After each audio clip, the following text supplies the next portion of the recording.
বাংলাদেশ একটা নতুন যুগে পা রেখেছে।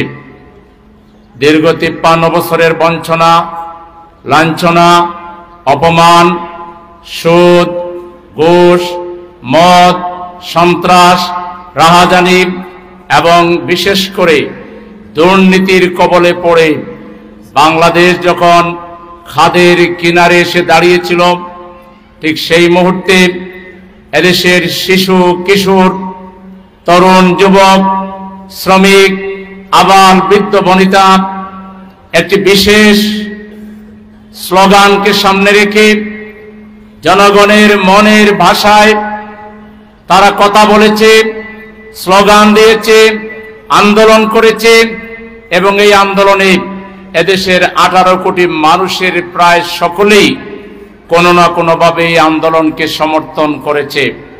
ছাত্ররা স্লোগান দিয়েছে, উই ওয়ান্ট জাস্টিস। তারা জানে এদেশে অবিচার করা হয়েছে, এদেশে বৈষম্য করা হয়েছে, এদেশে মানুষের ভোট নিয়ে চলে বলে কৌশলে ক্ষমতায় গিয়ে শুধু দলবাজি করা হয়েছে, টেন্ডারবাজি করা হয়েছে, চাঁদাবাজি করা হয়েছে, দুর্নীতি করা হয়েছে। আমার দেশের ছাত্র সমাজকে গড়ে তোলার কোনো ব্যবস্থা নেওয়া হয়নি। মেধাবী ছাত্ররা পাশ করার পরে চাকরি নাই, তাদের মেধা নিয়ে তারা বিদেশে চলে গিয়েছে, মেধা পাচার হয়েছে। উদ্দেশ্য, দুর্নীতিবাজরা বাংলাদেশকে শাসন করবে। বিগত ৫৩ বছরের শাসকরা বাংলাদেশের ছাত্র সমাজের সাথে অবিচার করেছে। আমার দেশের ছাত্ররা বিদেশ যেতে হতো না যদি এখানে ভালো প্রজেক্ট দেওয়া হতো, কাজ দেওয়া হতো। তারা বিদেশে, আমেরিকায়, লন্ডনে, পৃথিবীর দেশে দেশে বড় বড় তারা প্রজেক্ট চালাচ্ছে, আর সেই মেধাগুলো বিদেশের উন্নয়নের কাজে লাগছে, আমার দেশের উন্নতির কাজে লাগে নাই। আমাদের যুবকদেরকে নিয়ে কোনো পরিকল্পনা নাই। অথচ পৃথিবীর আপনি উন্নত দেশ যে কোনোটাতে যান, যুবকদের এত কাজ, তাদের আড্ডা দেওয়ার কোনো টাইম নাই। আর আমাদের দেশের যুবকদের কোনো কাজ নাই, শুধু আড্ডা আর আড্ডা। তারা রাস্তাঘাটে বসে আড্ডা দিতে দিতে শেষে মা বাবার জন্য একটা আতঙ্ক হয়ে দাঁড়ায়। এদের হাতে মদ তুলে দেয় একটা কুচক্রী মহল, ইয়াবা তুলে দেয়, গাঁজা তুলে দেয়, হিরোইন তুলে দেয়, অস্ত্র তুলে দেয় এবং তারা এর বিনিময়ে ক্ষমতাকে, নেতৃত্বকে পাকাপোক্ত করে। আজকে আমাদের শ্রমিকদের কোনো মূল্যায়ন নাই।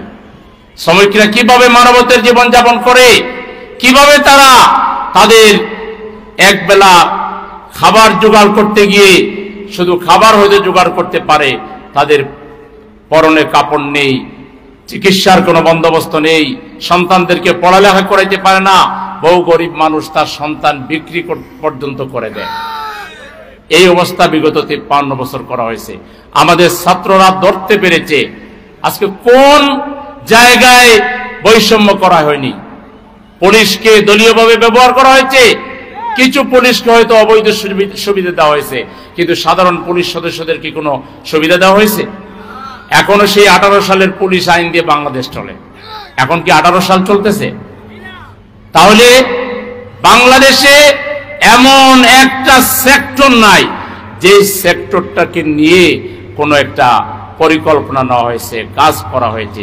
শুধু ক্ষমতায় গেলে কিভাবে নিজের পরিবার, নিজের আত্মীয় স্বজন আর বিদেশে বেগম বাড়ি বানানো, বিদেশে টাকা পাচার করা, এই সব দুষ্ট চক্র বাংলাদেশের ক্ষমতা থেকে বিদায় নিয়েছে। ইনশাআল্লাহ বাংলাদেশে এরা আর কোনোদিন ক্ষমতার দ্বারে কাছেও আসতে পারবেন না। বাংলাদেশের জনগণ আগামী দিনে 2টা ঘোষণা শুনে তারা ভোট দেবে। একটা হলো, আমরা সংখ্যাগরিষ্ঠ মানুষ যে ঈমান পোষণ করি, যে আকীদা পোষণ করি, যে তাজিব তামাদ্দুন লালন করি, অর্থাৎ আমরা আল্লাহর আইনে বিশ্বাস করি এবং রাসূলের সুন্নাহর আলোকে চলতে চাই। আমরা সংখ্যাগরিষ্ঠ মানুষ বাংলাদেশে কোনো বাড়াটিয়া আদর্শ, মানব রচিত তন্ত্র মন্ত্রের ভিত্তিতে বাংলাদেশ শাসন হোক, এটা কি আপনারা চান? কারা চান না?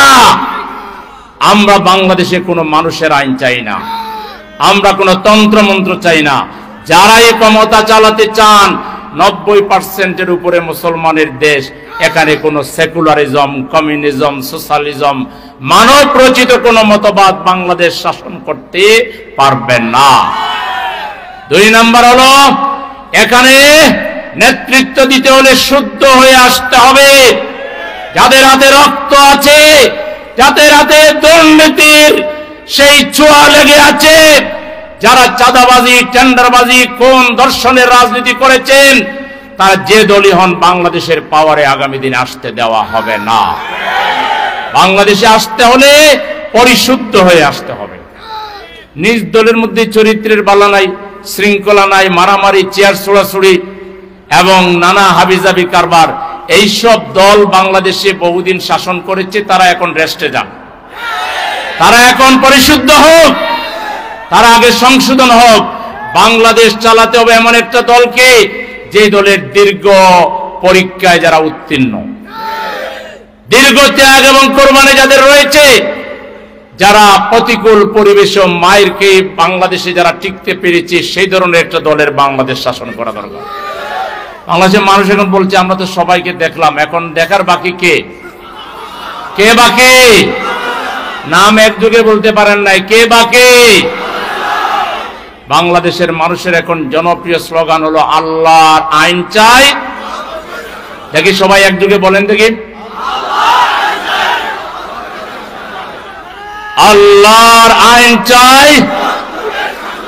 সবাই এখনো বলে নাই আল্লাহর আইন চাই। এই স্লোগানে পাড়া মহল্লা, সব ঘরে ঘরে, পাড়ায় মহল্লা এই স্লোগান দিয়ে প্রকম্পিত করতে হবে ইনশাআল্লাহ, ঠিক না? আমরা আল্লাহর আইন চাই। জামাত ইসলামী বিগত 53 বছরের লোক তৈরি করেছে, অর্থনৈতিক ফিল্ডে, রাজনৈতিক ফিল্ডে, সাংস্কৃতিক ফিল্ডে, শিক্ষার খাতে, স্বাস্থ্য খাতে। এমন কোন রাষ্ট্র পরিচালনার দিক নাই যে দিকে জামাত ইসলামী মানুষ তৈরি করে নাই। এবং আমরা আল্লাহর আইন আর ভালো মানুষ দিয়ে চালায় দেখেছি, আমরা 100% সফল হয়েছি।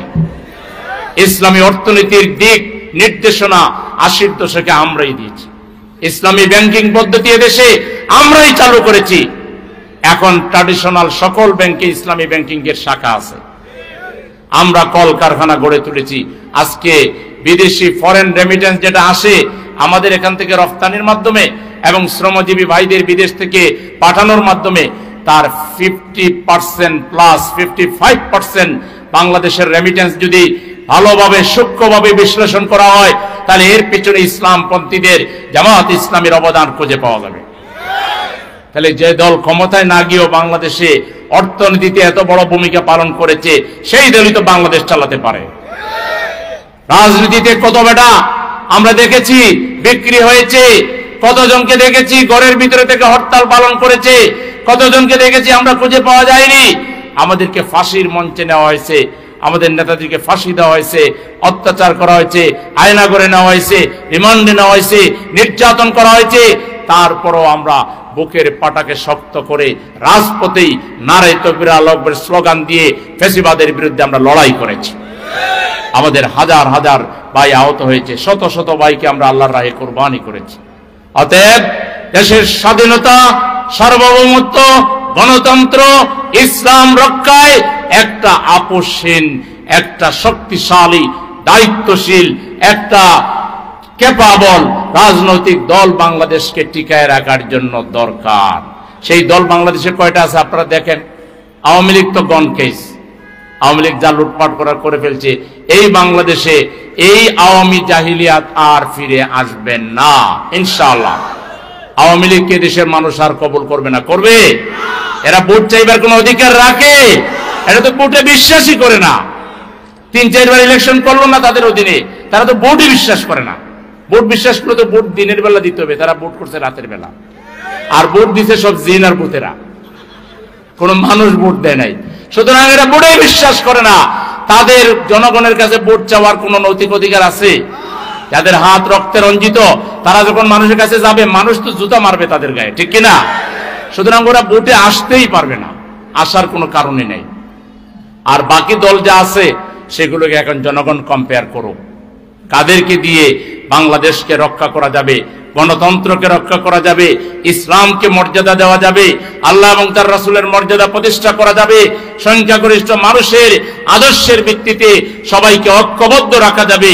এটা ঠিক করতে হবে দেশের জনগণকে। আমরা জামায়াত ইসলামী ক্ষমতায় যাওয়ার জন্য লালায়িত না।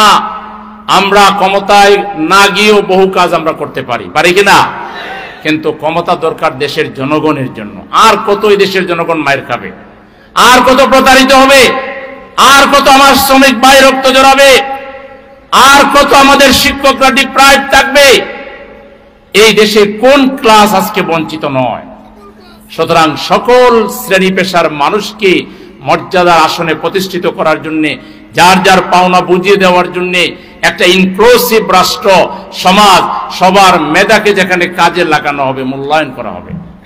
আমরা যদি আমাদের হাতে রাষ্ট্রের চালিকা শক্তি আসে, আমরা জনগণকে ডেকে ডেকে এই এলাকার জন্য যে উন্নয়ন ফান্ড আসবে, এলাকার জনগণকে ডেকে তাদের সহযোগিতা নিয়ে, পরামর্শ নিয়ে, এখানে যদি বাস্তবায়নের কোনো মেধাবী লোক থাকে, ইয়াং হোক, যুবক হোক কিংবা বৃদ্ধ হোক, তাদের মধ্যে যদি কোনো সেই ফিল্ডে কোনো এক্সপার্টিস থাকে, আমরা সেটাকে কাজে লাগাবো।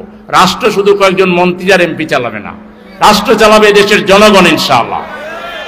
আমরা সেই ধরনের একটা ইনক্লুসিভ, আমরা যে রাষ্ট্রের স্বপ্ন দেখি, বাংলাদেশের বহু রাজনৈতিক দল এটার নামও জীবনে শুনে নাই। আমরা যাকাত ভিত্তিক অর্থনীতি চালু করব। সরকার সব ধনী ব্যক্তিদের তালিকা করে বাসায় গিয়ে সুন্দর করে যাকাত নিয়ে আসবে, আবার সব গরিবদের তালিকা করে সেই গরিব মানুষের বাসায় গিয়ে রাষ্ট্রের পক্ষ থেকে বিনয়বনত ভাবে বলা হবে যে আপনি তো আমাদের রাষ্ট্রের নাগরিক, আপনাকে আমরা কিছু সহযোগিতা করতে চাই, বেয়াদবি যদি না নেন, মনে কষ্ট না নেন, তাহলে আপনার পাশে আমরা দাঁড়াইতে চাই। যাকে দেওয়া হবে সে তাকে আন্ডারমাইন করা হয়েছে এটা মনে করবে না, তার মর্যাদা রক্ষা করে তার পায়ে পড়ে রাষ্ট্র বলবে আপনাকে আমরা উঠাতে চাই, আপনি কি চান? তিনি বলবেন ঠিক আছে, আমাকে 5 লাখ টাকা দেন, আমি এইটাই শুধু চাই, আমি একটা শপ করব, আমার ছেলেকে একটা শপ দেব, অথবা একজনকে বিদেশ পাঠাবো, অথবা হালের বলদ কিনে দিব, অথবা শাকসবজি বাজার দিবে, আমরা তাকে টাকা দিয়ে দেব।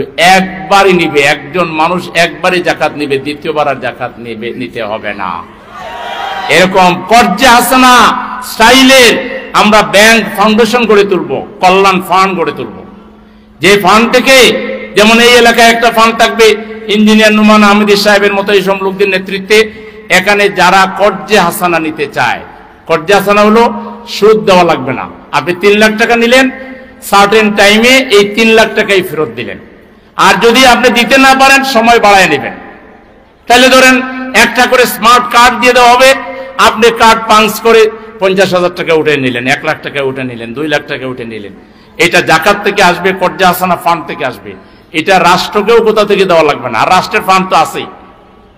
এই যে চিন্তাগুলো, কর্জে হাসানা কি জিনিস, বাংলাদেশের ট্র্যাডিশনাল পার্টিগুলোর নেতাদেরকে স্লিপ দিয়ে বলেন যে কর্জে হাসানাটা বুঝিয়ে দেন, এ তো মাটিতে বসে যাবে যে কি কর্জে হাসানা, কি পাগলের প্রলাপ। হ্যাঁ, তাকে বলেন যে আপনি যাকাত ভিত্তিক অর্থনীতি 2 লাইন কোন, তার পায়জামা গরম হয়ে যাবে। তাহলে এটা তো তাদের ধারণাই নাই। আমরা যেটা করতে পারবো এটা বাংলাদেশের অনেকের ধারণার মধ্যেই নাই। এটা ওয়ার্ল্ডের একটা সেরা রাষ্ট্র হবে, এখানে কোন মাস্তান তন্ত্র, মাফিয়া তন্ত্র চলবে না, চোখ রাঙানো চলবে না। মানুষ স্বাধীন হয়ে সোজা হয়ে দাঁড়াবে, আমার দেশ, আমার বাংলাদেশ, আমি স্বাধীনভাবে চলবো। চুরি ডাকাতি ছিনতাই রাজধানী, চোর ডাকাত ছিনতাই রাজধানী যারা করে, এদেরকে আমরা টাইম দিয়ে দিব 6 মাস। কয় মাস? 6 মাস মধ্যে ভালো হয়ে যাও। আমরা বলবো তোমরা কি চাও, তোমাদের চাকরি থাকলে আমরা চাকরি দিব, বিদেশ যেতে চাইলে বিদেশ যাও, তোমরা যদি যেটা চাও, বিয়ে করতে পারো না পয়সা নাও, যা লাগে আমরা দিয়ে দিব, আপনার 95% ভালো হয়ে যাবে। আর 5% ভালো না হলে এদেরকে মামার বাড়ি পাঠাই দিব, লালগড়ে পাঠাই দিব। সেখানে কিছু লোকদেরকে পাঠানো হবে, তারা এদেরকে প্রশিক্ষণ দিবে, বুঝাবে যে কেন ভালো মানুষ হওয়া দরকার। ওখানে এদের পোলাও দেওয়া হবে, কোরমা দেওয়া হবে, বিরিয়ানি দেওয়া হবে, মা বাবাকে দেখতে যেতে দেওয়া হবে, স্ত্রী থাকলে স্ত্রীকেও যেতে দেওয়া হবে। সবাই মিলে পোলাও বিরিয়ানি খাওয়াই টাওয়াই বুঝাই টুজাইয়া ওখান থেকেও আরো 1% ভালো হয়ে যাবে। আর 1% 2% যদি থাকে, তাহলে কারাগারের যে জেলার সুপার, তারপরে ওখানে যে কারারক্ষী আছে, তাদেরও তো কিছু বেতন দিতে হবে না। তাইলে 1% দরকার হলে কারাগারে থাকবে।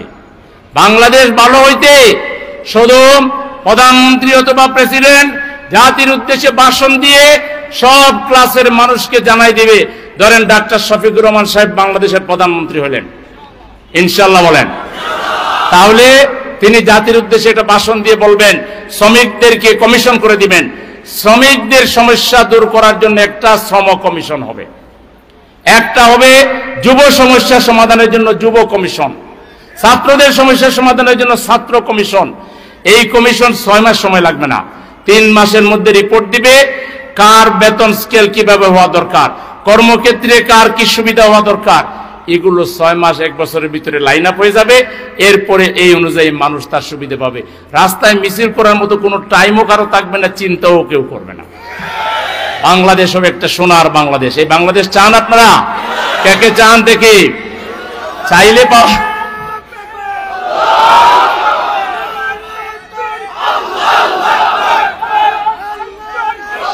এবার আসেন, খুব খুব খুব খুশি হয়েছেন তো? বাংলাদেশ চান না? এবার আমি দেখি আপনারা কি বাংলাদেশ চান। কোন জিনিস চাইলে পাওয়া যায়? ভাত খাইতে চান, বলেন আমি ভাত খাইতে চাই, মুখে ভাত আসবে? ভাত টেবিলে আনা লাগবে, প্লেট ধোয়া লাগবে, হাত ধোয়া লাগবে, তরি তরকারি মাখানো লাগবে, তারপরে খাইতে হবে, ঠিক কিনা? সতর্কভাবে খাইতে হবে যাতে কাপড় আবার ভরে না যায়। তাইলে এই বাংলাদেশ কায়েম করতে হইলে 1 নাম্বার লাগবে আপনাদের মজবুত ইচ্ছা শক্তি, পেরেশানি, আপনাদের ত্যাগ এবং কোরবানি। আপনাদেরকে বড় মনের অধিকারী হইতে হবে, উদার হইতে হবে, বাংলাদেশের আপামর মানুষকে ভালোবাসতে হবে। আপনার মা বাবাকে যেভাবে ভালোবাসেন, আপনার স্ত্রীকে যেভাবে ভালোবাসেন, আপনার ছেলেকে মেয়েকে যেভাবে ভালোবাসেন, শ্বশুর শাশুড়িকে যেভাবে ভালোবাসেন, বাংলাদেশের প্রত্যেকটা নাগরিককে সেইভাবে ভালোবাসতে হবে, হৃদয়ে জায়গা দিতে হবে। রাজি আছেন? ভালোবাসবেন কি? গৌরব বসে যদি বলেন যে আমি মানুষকে ভালোবাসি, আমি মানুষকে ভালোবাসি, হবে?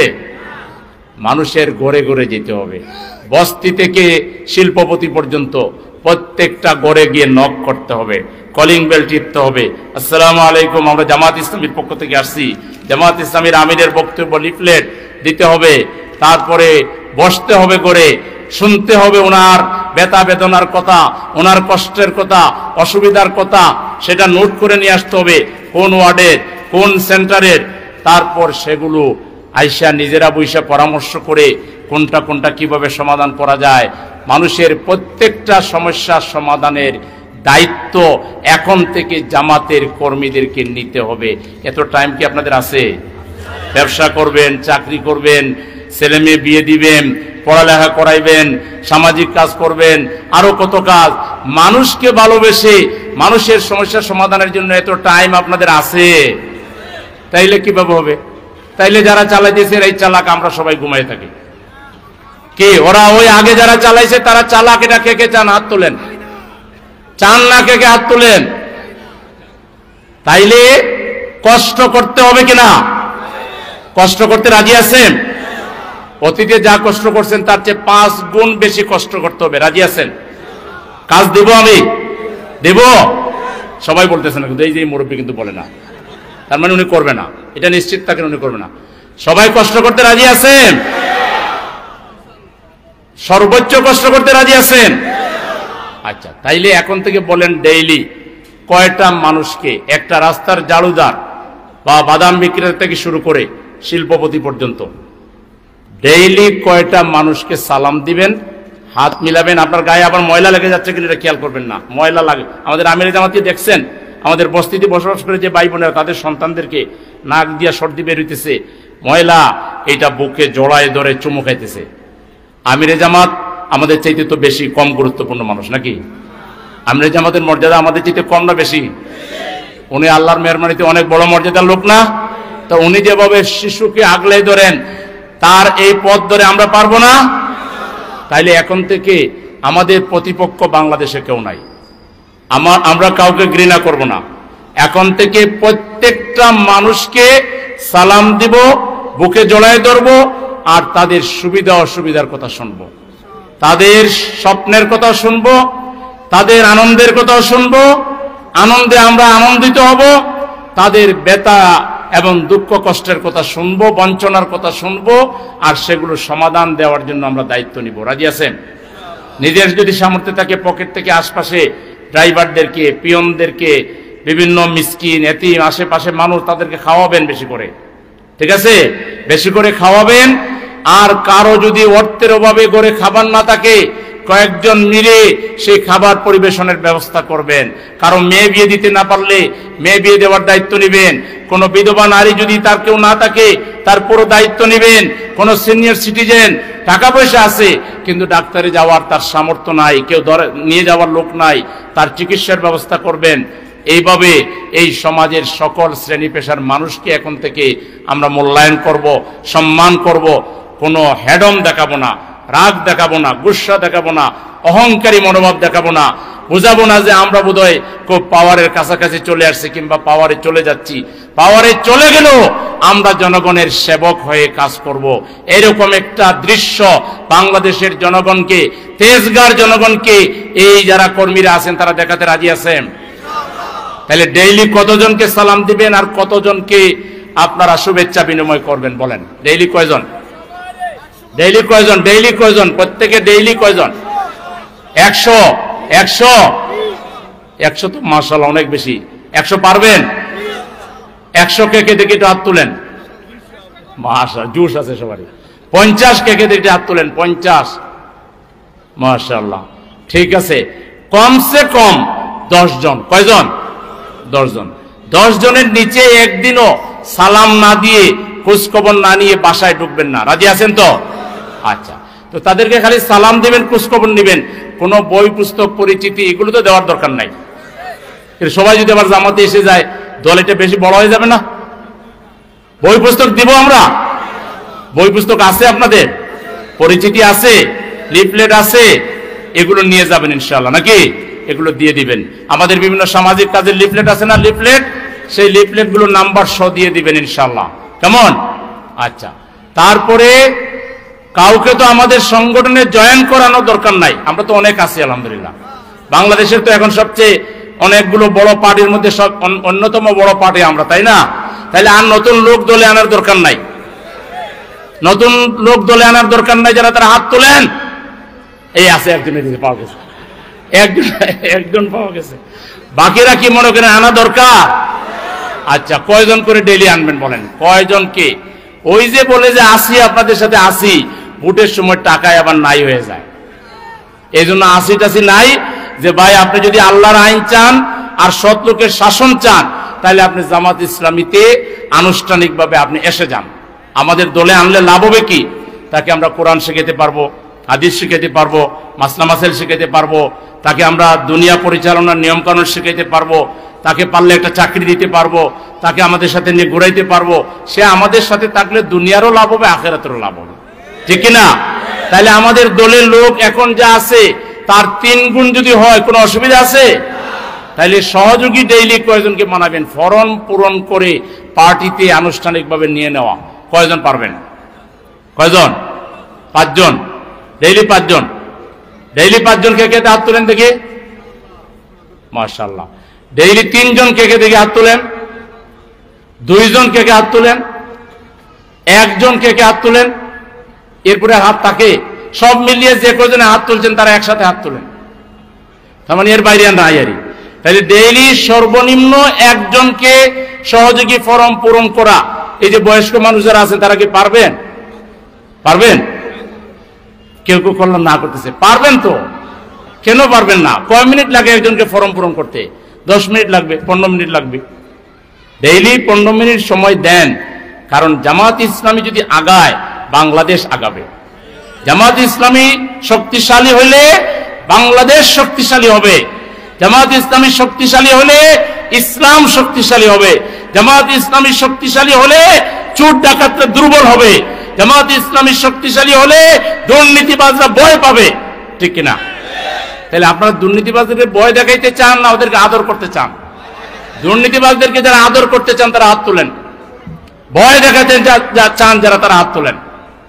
তাইলে আমরা এখন থেকে কমসে কম 1 জনকে জামাত ইসলামীতে ফরম পূরণ করিয়ে পার্টিতে নিয়ে আসার জন্য আমরা আন্তরিক চেষ্টা করবো ইনশাআল্লাহ।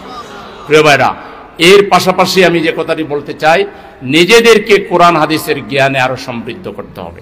কোরআন যত পড়বেন নিজে শক্তিশালী হবেন, দাওয়াতি কাজের যুক্তি খুঁজে পাবেন, আল্লাহর পথে কাজের প্রেরণা পাবেন। বেশি বেশি করে মোবাইল আছে, এখন মোবাইলে ফেসবুক না দেখে কোরআনের আয়াত একটা সার্চ করে এটা মুখস্থ করবেন।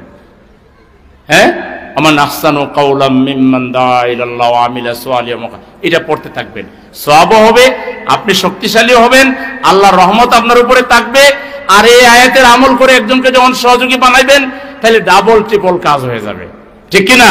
তাহলে আমরা বেশি করে কোরআন অধ্যয়ন করব, হাদিস অধ্যয়ন করব, সাহিত্য অধ্যয়ন করব, 5 ওয়াক্ত নামাজ জামাতে আদায় করব, আল্লাহর পথে বেশি করে অর্থ ব্যয় করব, বায়তুল মাল 5% দিব, তারপরে জাকাত কালেকশনের জন্য চেষ্টা করে জাকাতটা আরেকজনকে দিয়ে তাকে সহযোগিতা করব।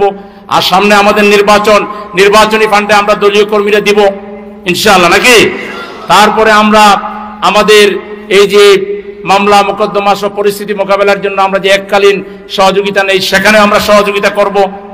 আমাদের অফিস আদালত অনেক কিছু দরকার, এই ফেসিবাদী সরকারের আমলে আমরা মানুষের ঘরে ঘরে গিয়ে বিভিন্ন কাজ করেছি, এখন আমাদের নিজেদের অফিস দরকার আছে কিনা? তো এইসব কাজে অন্য দলের লোকেরা আগাই আসবে, আমাদেরকে আগাই আসতে হবে। অফিস কেনার জন্য, জাকাত কালেকশন করার জন্য, তারপরে আমাদের বিভিন্ন বিষয়গুলো মিট আপ করার জন্য যে ধরনের সাহায্য সহযোগিতা করা লাগে সেই সাহায্য সহযোগিতা করার জন্য আপনারা কি তৈরি আছেন? করবেন ইনশাআল্লাহ, নাকি? আপনারা করবেন, অন্য সহযোগী বন্ধু বান্ধব শুভাকাঙ্ক্ষী যারা, তাদের কাছ থেকেও সহযোগিতা নিয়ে আমাদের এই আন্দোলনকে অর্থনৈতিকভাবেও শক্তিশালী করতে হবে। কারণ আমাদের আন্দোলন আমরাই চালাই। অনেকে মনে করে আমরা বিদেশ থেকে টাকা পাই, অনেকে মনে করে যে আমরা বোধহয় মানে কিভাবে চলি। আমরা নিজেরা ব্যবসা করি, চাকরি করি, আমাদের ব্যবসা এবং চাকরির টাকা দিয়ে আমাদের দল আমরা চালাই, ঠিক কিনা? এটাই একমাত্র পার্টি বাংলাদেশে, যে পার্টি করে এই পার্টিকে তাকে আরো সাহায্য করতে হয়, এই পার্টি থেকে কিছু পাওয়া যায় না। আমরা কাজ করি কিসের জন্য? আখিরাতের জন্য, আল্লাহর সন্তুষ্টির জন্য। তাইলে এখন থেকে সংগঠনের নিয়ম শৃঙ্খলা আরো ভালোভাবে বুঝবার জন্য ইউনিটগুলোকে শক্তিশালী করতে হবে, ওয়ার্ডগুলোকে শক্তিশালী করতে হবে, ভোট সেন্টারগুলোকে শক্তিশালী করতে হবে, ভোটের এজেন্ট আমাদেরকে তৈরি করতে হবে। বিশেষ করে দাওয়াতি ইউনিট তৈরি করে সাধারণ লোকদেরকে সংগঠনে জয়েন করানোর এবং কমিটিতে আনার ব্যবস্থা করতে হবে। প্রত্যেক গড়ে একটা পারিবারিক ইউনিট, একটা দাওয়াতি ইউনিট করবেন। আপনার পাশের মসজিদ, মাদ্রাসা, এতিমখানা, স্কুল, কলেজ, বাজার, পাড়া, মহল্লা সব জায়গায় দাওয়াতি ইউনিট করবেন। দাওয়াতি ইউনিট মানে একজন মজবুত কর্মী থাকবে আর 20-30 জন 40 জন সাধারণ মানুষ থাকবে, এটার নাম হলো দাওয়াতি ইউনিট। মাসে একটা বৈঠক হবে, একজন ভালো কর্মী আর 20-30 জন 40 জন 50 জন সাধারণ মানুষ, এদেরকে নিয়ে মাসে একটা বৈঠক হবে, এটার নাম হলো দাওয়াতি ইউনিট। এটা করতে পারবেন আপনারা? দাওয়াতি ইউনিট করতে পারবেন? কে কে পারবেন দাওয়াতি ইউনিট করতে? দেখি কে কে পারবেন। ইনশাআল্লাহ এখন থেকে দাওয়াতি ইউনিট করে যারা জামাতে ইসলামীতে আসতে চায়, জানতে চায়, এদের কোথায় জায়গা দিবেন? প্রথমে কি তারা ওয়ার্ডে আসতে পারবে? প্রথমে কি তারা ইউনিটে আসতে পারবে? পারবে না, এদেরকে দাওয়াতি ইউনিটে জায়গা দিতে হবে। তাহলে এইভাবে করে আমাদের সংগঠনকে মজবুত করব, আমাদের যে সামাজিক কাজ আছে এগুলোকে আমরা ছড়িয়ে দেব। আর বিশেষভাবে আপনারা সতর্ক থাকবেন, বাংলাদেশকে নিয়ে পতিত স্বৈরাচারের দোসররা এবং আধিপত্যবাদী গোষ্ঠী বাংলাদেশে সাম্প্রদায়িক দাঙ্গা লাগাতে চায়, বাংলাদেশে বিশৃঙ্খলা করতে চায়, বাংলাদেশে তারা এখানে আমাদের আভ্যন্তরীণ শক্তিকে দুর্বল করে আধিপত্যবাদকে তারা আবার কায়েম করতে চায়। এই বাংলাদেশে কি আর আধিপত্যবাদ কায়েম হবে? এই বাংলাদেশে আর আধিপত্যবাদ কায়েম হবে না। আমরা সজাগ আছি, আমরা যথেষ্ট ধৈর্য এবং সহনশীলতার পরিচয় দিয়েছি, উদারতার পরিচয় দিয়েছি। এরপরও কোন গোষ্ঠী যদি আইন হাতে তুলে নেয় এবং বাংলাদেশে যদি বিশৃঙ্খলা তৈরির চেষ্টা করে, জনগণকে সাথে নিয়ে তাদেরকে শায়েস্তা করার জন্য ইনশাআল্লাহ জামাত ইসলামী তৈরি আছে। জামাত ইসলামীর কর্মীরা আল্লাহ এবং তার রাসূলের পরে সবচাইতে বেশি, আল্লাহ রাসূল এবং কোরআনের পরে সবচাইতে বেশি ভালোবাসে তার দেশকে। সুতরাং দেশের বিরুদ্ধে কোন ষড়যন্ত্র আমরা হতে দেব না ইনশাআল্লাহ। সেজন্য সংগ্রামী কর্মী ভাইরা, আপনারা অনেক বক্তব্য শুনেছেন, আজকে জুমাবার, আমরা আর কথা দীর্ঘায়িত করতে চাই না। সবার কাছে এই অঙ্গীকার চাই যে আপনারা অতীতের যে কোনো সময়ের চাইতে সংগঠনকে আরো বেশি করে জানবেন, বুঝবেন, ভালোবাসবেন, সংগঠনে আনুগত্য করবেন, দেশপ্রেম নিয়ে এবং ইমানি চেতনা নিয়ে জনগণকে আপনারা কাছে টানবেন। জনগণ যেন আপনাদের কাছে এসে নিরাপত্তা পায়, স্বস্তি পায়। জনগণ যেন আপনাদের কাছে এসে দেশ সম্পর্কে, ইসলাম সম্পর্কে, জামাত ইসলামী সম্পর্কে আশাবাদী হয়ে উঠতে পারে। সেই ধরনের নিজেদেরকে মেলে ধরার জন্য, নিজেদেরকে তুলে ধরার জন্য আপনারা কাজ করবেন।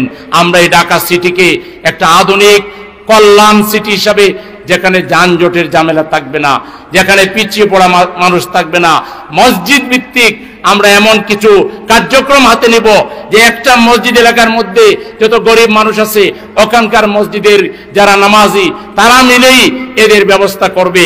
আমরা এমন একটা শক্তিশালী সামাজিক বন্ধন ইনশাআল্লাহ তৈরি করব এই ঢাকা সিটিতে। আজকে আমরা যেসব ময়লা, দুর্গন্ধ এবং এখানে আজকে এই ঢাকার মার্কেটগুলো আজকে সিন্ডিকেটের দখলে চলে গেছে, আমরা বিকল্প বাজার তৈরি করে এই সিন্ডিকেটকে ব্যাংকে চুরমার করে দেব ইনশাআল্লাহ। সেজন্য আমাদের অনেক পরিকল্পনা আছে। এই পরিকল্পনা বাস্তবায়নে জনগণকে সাথে নিয়ে আপনারা আমাদের পাশে দাঁড়াবেন সেই আশাবাদ ব্যক্ত করে আজকের এই ঐতিহাসিক কর্মী সম্মেলনের সফলতা কামনা করে আয়োজক এবং শ্রোতা সবাইকে আমার পক্ষ থেকে শুভেচ্ছা জ্ঞাপন করে আমি আমার কথা এখানে শেষ করছি। আল্লাহ হাফেজ। বাংলাদেশ জিন্দাবাদ। বাংলাদেশ জামাতে ইসলামী জিন্দাবাদ।